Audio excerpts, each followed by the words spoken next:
Eo amin'ny vaovaon'ny fananantany kosa indray dia mitoy ny asan'ny komisiona misana ny olona ny fananantany eo anivo ny antenimieram-pirenena raha ny fantatra dia mifantoka momba ny raharaha afary malagasy ny komisiona indrindra taorian'ny fitarainana marobe izay voarain'izy ireo.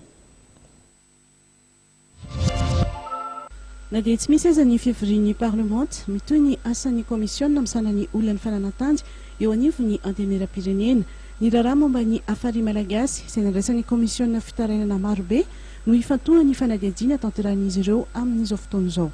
Misy ny olana amin'ny tany ny Sonedanana izay nahazoana fitarainana maro dia maro fa izay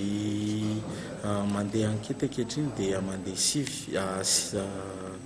taratasy dosie eo amin'ny sivy eo ny fitarainana fa mbola misy izay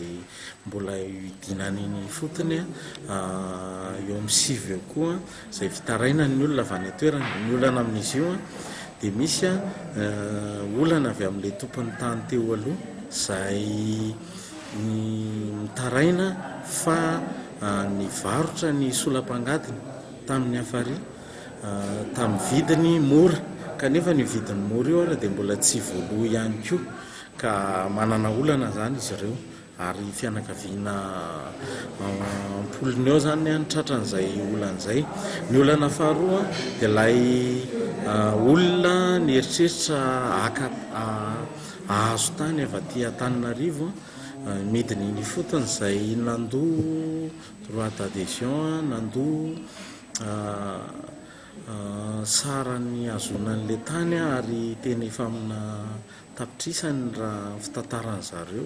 Mandeha amin'izao fotoana izao ny famitorana momba ny raharaha afary eo anivon'ny mpitandro ny filaminana. Anisan'ny raharaha no sahan'ny komisiona misana ny fanadihadiana momba ny olona ny fananantany ihany koa